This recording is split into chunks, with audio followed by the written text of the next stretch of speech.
Live. Welcome to the Spanglish World Network on Zingo TV, channel 250. Please remember to download the Zingo TV app at the respective app stores for iOS and Android devices. While you download, make sure you rate and leave a comment. Both apps are absolutely free. Zingo TV is available on Google, Chromecast, Amazon Fire, Fire TV sticks, Roku sticks, and also on all smart TVs 2016 forward. Now on Candid Frank Live, joining me is Aaron William Freeland. See, Candid Frank Live, Aaron William Freeland.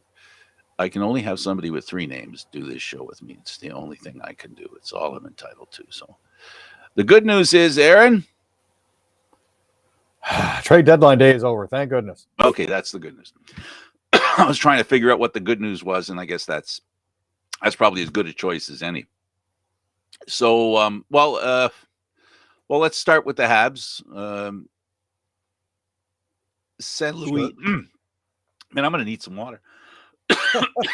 Well, the first thing to notice here is that after the coaching change, the Habs have done significantly better. I know Martin St. Louis' mentality has actually been part of the impetus for them winning some more games. Now, this is also showing after a tight first period. For example, on Saturday night, the Canadiens actually broke out with 3 second-period goals. So Ottawa's, unfortunately, up against the wall again when it comes to this sort of thing. This is probably a team that they should be able to hang a loss on, but I mean, it was fun hockey to watch until the Habs got their 3 goals, and then it was pretty much all over. Bar the finger wagging. So the Canucks send Travis Hamonic. Yeah, I'm curious as to how that's actually supposed to work out for them, because I mean they got Travis Hamonic from the Canucks. For basically a third-round pick in the 2022 draft. So I'm not sure if this was a salary dump on Vancouver's part. I know that he's getting a little bit long in the tooth at 31. He's only had 3 goals and 4 assists in 24 games with Vancouver this season. So from an offensive standpoint, he may technically be underperforming.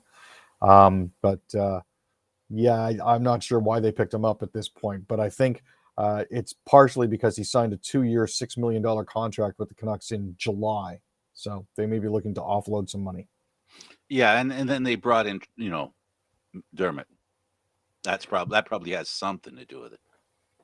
I think so. I think they were looking for a comparable defenseman. So they sent Winnipeg's 3rd-round draft pick to the Maple Leafs in exchange for Travis Dermott. And Travis Dermott comes in much cheaper than the $3 million. Oh, yes, significantly. Right. So now Anton Forsberg signs with the Senators. This was a guy that a lot of teams were interested in. They got him at a pretty good rate if he can even up his game a little bit. He's been a little up and down, but he could be a really good goaltender.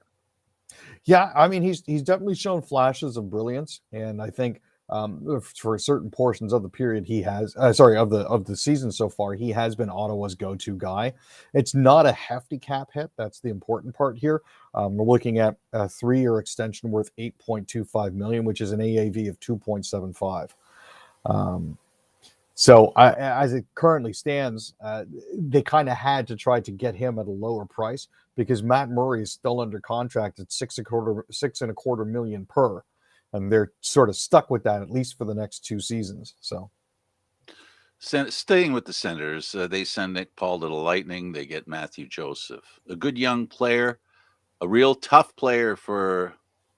Well, they're trying to build that third line again. The Bolts have always had a tremendous third line, a high energy line, and Paul fits that description. Oh, most definitely. He's only got 18 points this season, but he has been known to throw the body around. Part of the deal with that as well is the Senators are retaining 44.5% of Paul's remaining salary for this season. 44.5%. Yeah, it's a curious number, but I think that Tampa needed that to actually make the trade work. Interesting. So, yeah. I mean, they couldn't have rounded it up to 50%. Maybe that was more than Ottawa felt they should hold on to. A higher draft I'm not sure. Possible. Winnipeg Jets reacquire Mason Appleton from the Seattle Kraken. Of course, he went in the expansion draft. Now, I had originally heard at the start of the season, don't ask me how, But these rumors get circulated that they did actually intend to bring him back anyways. This Right. just seemed like the most opportune time for them to bring Mason Appleton back into the fold. So it only cost them a fourth round draft pick in 2023. It's not like Mason is a high scorer or anything like that, but he is someone who will grind it out and adds a little bit more sandpaper on the back end. This is a curious trade. The Jets send defenseman Nathan Boileau to the Pittsburgh Penguins. Yeah, I was curious about that as well. Now, Andrew Kopp was also part of the deal with Nathan Beaulieu, and they also added another person in there. What they got back was Morgan Barron and a conditional seventh round pick in the 2022 NHL draft.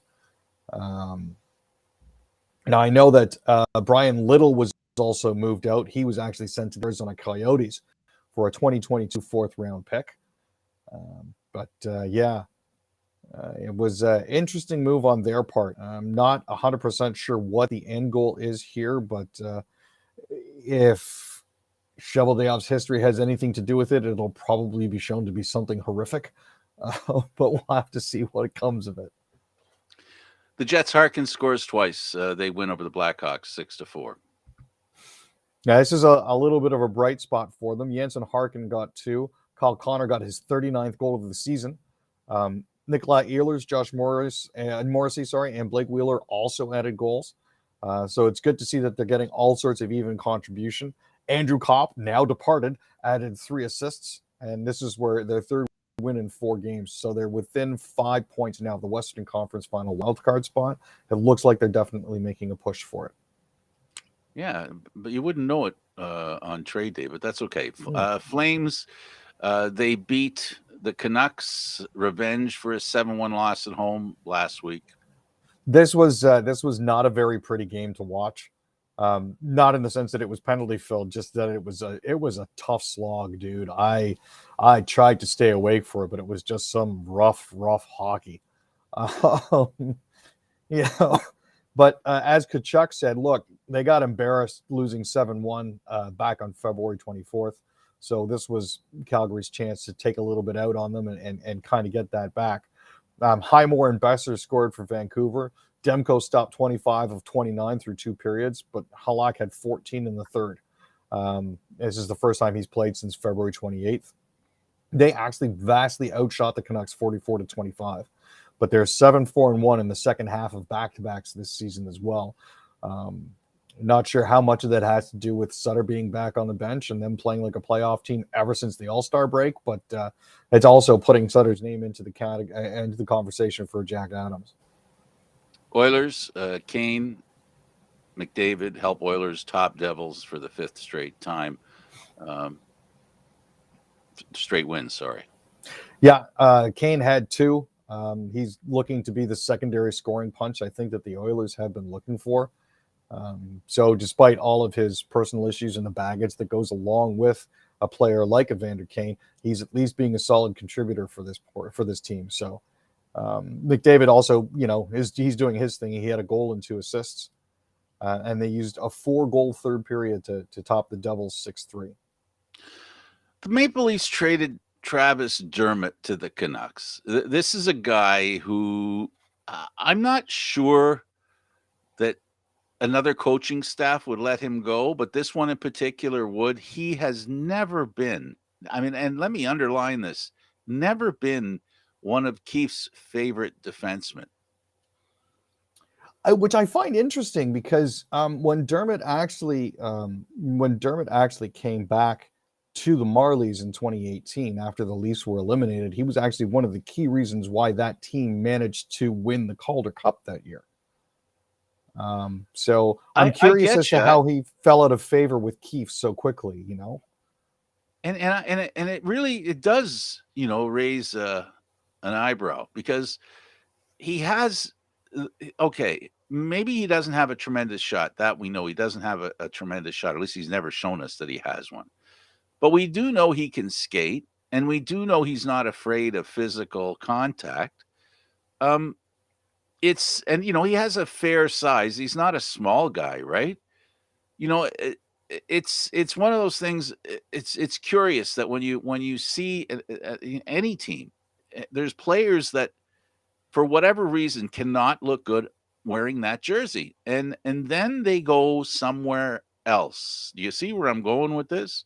Oh yeah. The word out of Vancouver right now is that they're going to rely on him uh, to be maybe second pairing offensive threat. See, I'm finding that curious. I just I'm still trying to wrap my head around that. I'm not sure if the Leafs just wanted to get a draft pick back and felt like moving Dermott out was the best way to try to do that. Um, so it's a little mystifying to me, but I do wish him all the best. In Vancouver, it just Don't we for the all? number of unforced errors that he had when he played with the Leafs, I think the fan base was getting tired of it, and not only the fan base, I think Sheldon Keefe might have gotten tired with it. So He doesn't suffer mistakes that easily, does he? no, Keefe seems like a guy that he's straight up and down. There is no. He sure doesn't. He sure doesn't appear to have favorites. yeah, and I'm honestly not really sure what moving out Travis Dermott's cap does for us because his cap hit is only 1.5 million. But Yeah, if so if that's they're the other looking to thing. well, if they're looking to fit Giordano in under the cap as well as bring Muzzin back for a couple of games as opposed to sending him down to the Marlies for a conditioning stint, this might actually have been the only way that they could potentially have done it. I agree with you. I think it has more to do with what does 1 + 1 equal? It Yeah, equals too much. exactly. Um, Speaking of the Leafs, and speaking of the fact that they got Giordano, how do you feel about that move? Uh, I'm kind of happy about it because Giordano's a Toronto guy, so he'll want to play here, which is good for us. Um, at the same time, he does come with a bit of a cap hit. I do believe that actually Seattle retained. Half, half. Yeah, so it's just interesting that we've picked up a couple different teams' captains now. First it was Foligno. This year it's Giordano.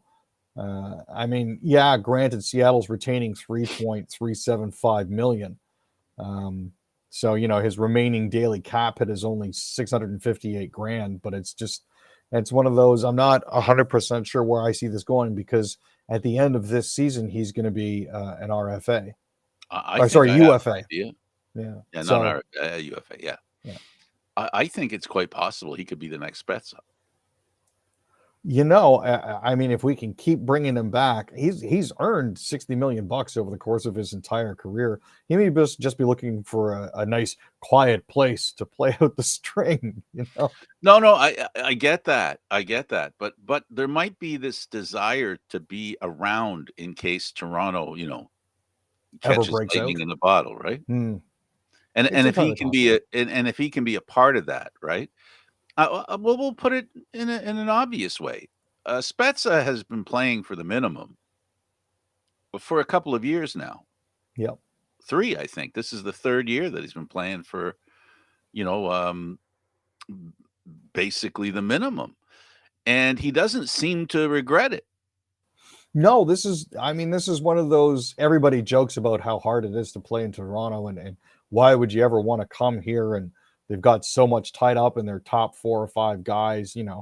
But yeah, I mean Spets has been with the Leafs now for This is quite a his few 3rd year. years. Yeah. This is his 3rd year, I think. And he's been paid 700 grand each year, which is basically league min. Now, let's put this in perspective, folks, and forget what players earn. I want everybody out there who's watching this right now, to look in the mirror, and I want you to be looking in the mirror. And I'm talking to you now, those of you looking in the mirror. I'm going to give you $700,000 a year to work in your hometown, and you want to work in your hometown. How hard is that? If you think about it in that perspective, how hard is it, Aaron? It's not hard at all. This is like a no-brainer for me. Like if It's the Leafs and were to it's a come to me and say, no-brainer "Hey, it's a no-brainer for me, and it's a no-brainer for Spezza because Spezza puts it in perspective. And the other thing Spezza does is he does what he loves to do, right? And the way he plays and the way he, four-letter word here, the way he cares, right? Care. The Mm. care he shows, right? Um, for him, he has not been a problem for the Leaf fans. In fact, the Leaf fans have been very happy with him. They could have gone two ways. They can go two ways and go, well, that guy's a useless good for nothing. He's only worth $750,000 a year. Well, we can pick on him. That's cool whenever he screws up. Well, the thing is, he doesn't that often screw up. So, and I think this is one case where the fans, and I think Giordano can be the next case, where they say to themselves, we accept the fact that Toronto pays their top guys a lot of money. And if we're going to go with a guy with no name that we don't know what he's like, and we have suspicions that player is not as good as we need it to be, why not go with an old wily veteran that gives us everything he has, right? And plays an intelligent way. And this is the most important thing I'm going to add. Both these guys, Spets already has proven that he knows how to translate into youth what it means to play professional hockey. I think he deserves a lot of credit on working on the players on the team, making them better. Now, that takes care of the forwards. Wouldn't it be nice to have a defenseman like that? Oh, it would be fantastic, right? Right? You see what I'm saying? I mean, it makes so much sense. If Giordano can be here for another 3 years, and even if he slows down to the point where he might be a fifth or sixth defenseman, having him around won't hurt anyway, right? In my opinion, well, it's like having a coach on the ice, right? Well, I mean, if he signs for league min every single year, you can basically have him operating as a coach without having to hire him as a coach. So this is the whole idea of mentorship and getting players to play the right way. Giordano, I think, fits into the Kyle Dubas mold. We just weren't able to get him sooner than this, based on the fact that he was Calgary's captain, and I don't think they wanted him going to another Canadian team. So after Seattle decided to pick him up, and going into this off season, you knew that they were going to be short on assets. I mean, specifically draft picks. They're not going to be a good team for a while. Vegas coming out the way that they did was a complete flash in the pan. That was a new school sort of expansion team. The Seattle Kraken sort of fall into the old expansion team sort of model. Well, you're going to suck for quite a few years, so you may as well pick up who and what you can, and then trade them for picks and prospects and try to build yourself up in 3 or 4 years. Yeah, they're kind of hope the franchise survives. they're doing it in reverse of the way Las Vegas did it. Las Vegas got the draft picks before and during their first year. Well, I think everybody got canny, right? Because all of a sudden Seattle was like, well, if you don't want us to draft this guy, we'll take a first and a third instead. And most teams are like, nah. Yeah, we tried that. Didn't work. Didn't Yeah. like the way that played out. Yeah, no, it was yeah. And the other thing about Giordano is he's a very community conscious player. Yeah, he's a player who has a lot of history, had it in Calgary, one of the most well-known workers in the community in the National Hockey League. In fact, I think he was up for awards for that reason. So this is a guy who's very community oriented, and I don't think he would lose sight of the fact that doing it at home. See, it's not just about playing at home. It's about being that generous community member that he likes to be. Mm-hmm. He can be that in his hometown as well, which is something I think that's another draw for him. But most importantly, when you were talking about the Kyle Dubas plan and what he intends, each of the years that Dubas has made trades at the trade deadline, he always has said and has made it clear, and people have repeated it because he said it enough, I'll trade for somebody, but I would like to get somebody with term. Well, this is as close to term that he can get. That's why I raised the issue I did about him coming back for, not many dollars. I mean, in essence, he could end up getting this guy and not give up a first round draft choice and end up with a guy with term because he stays to play. I really don't see that being impossible. I really give it like a 60-40 that he'll be back again next year, no matter what happens this year. I think you're very potentially right on that. And a lot of it, I think, has to do with the way that the current management treats the players. A lot of these guys, I feel that the team treats them like gold. I mean, for a guy like Spezza, he's now got his own ad campaign with he's not got his own ad campaign with Sonnet Insurance, which I think is Yeah, great for him. And guys like Nylander, well, he's only getting 6.9 million a year, but I'm sure he makes up the rest of it in ad revenue. And a lot of these guys, the team is going above and beyond to try to ensure that they can get these guys to come back the following year. So, and good on them for doing that. Here's another question for you. How many restaurants that Spezza goes into, no matter how expensive, does he leave paying the bill? Oh, probably none. If they recognize him when he goes in, he's not paying that anything. That ain't happening in some other NHL cities. But the fact that he said, "Hey, if you pick me up off waivers, I'm just going to retire," endeared him to Toronto fans instantly. Well, it also gave people a clear indication of what his intent is. This is one time where being in Toronto and being a Toronto fan where you can actually feel good about being that, because this guy makes, Leaf fans, I think, should put everything in perspective and remember that a lot of players would play here for almost nothing, which the league minimum is as close as you can get to nothing, right? That's as close as you're going to get to nothing, is getting paid the league minimum. And he's willing to do it. And I'm sure, and I've said this to you before, and Giordano, that's why this Giordano thing doesn't surprise me. I really do believe, and as I said earlier on this season, that the Leafs need to find a guy on defense that they can do that with. Maybe they did. They may have found their guy. And I know that Kyle's got a plan for this sort of thing. He normally does. A lot of us don't see it on the surface.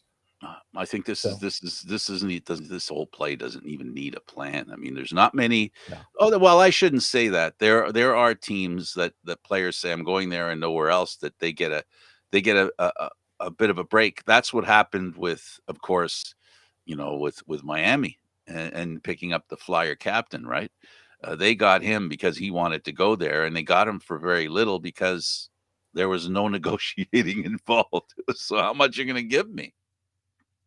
It's like, well, we'll give you this much. Perfect. And he said, okay, I got it. Because this is a shot for me to win a Stanley Cup, because I don't think I'll be doing it in Philly anytime soon.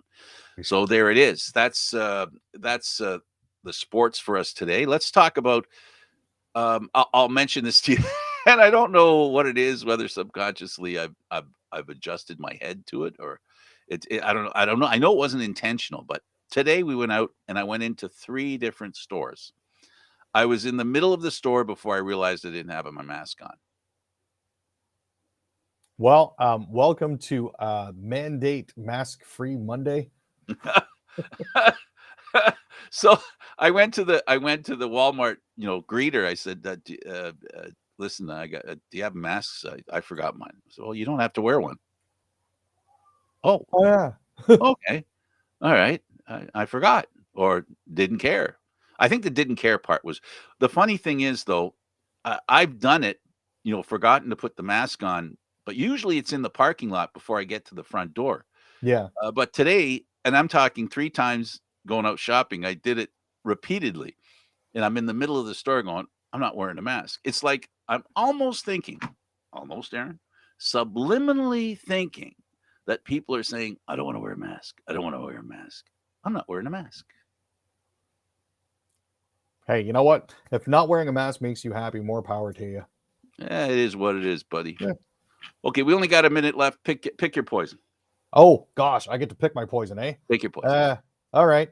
Let's see. Here's some good news for you. There's a casino out there in Windsor. Here's the good news. Ever since the province decided they were going to open everything up again, there was a question as to whether Caesars could actually open. The good news is that they actually managed to get it done before April 1st. Their previous agreement, which was signed in 2018, was due to expire April 1st. So, just a few short weeks before the contract was due to expire, Unifor Local 444 has managed to work out a deal with Caesars management so that the 2,200 employees at the casino can go back to work. Go ahead, do another. That's a shot in the arm for Windsor. Do another. I got time for it? Go ahead. Okay, perfect. Here we go. The Tory leadership bid is getting a little more confused as well. Ontario Conservative MP Scott Aitchison says he's running for the party's leadership as well. So he's throwing his hat into the ring along with Leslie Lewis, Pierre Poilievre, and Patrick Brown. I would have preferred if he threw his head into Hey, Not bad, not bad. So that was unfair. That wasn't planned, folks. I really did Aaron a bad deal there. no I didn't worries. tell him he was going to get to do that. Hey, Aaron, thanks a lot, buddy. That was great. Thanks, Frank. For Aaron William Freeland, I'm Candid Frank Stanisci. Thanks for watching Candid Frank live on Mondays, Wednesdays, and Fridays, seen at 6 p.m. Eastern Standard Time. The show can also be heard on the Spanglish World Radio Network for Candid Frank Live, other news, entertainment, and sports programming we offer. Please check out SpanglishWorld.ca. Spanglish World. Watch it, hear it, read it, download it, and live it. Thanks for watching, everybody. Ciao for now.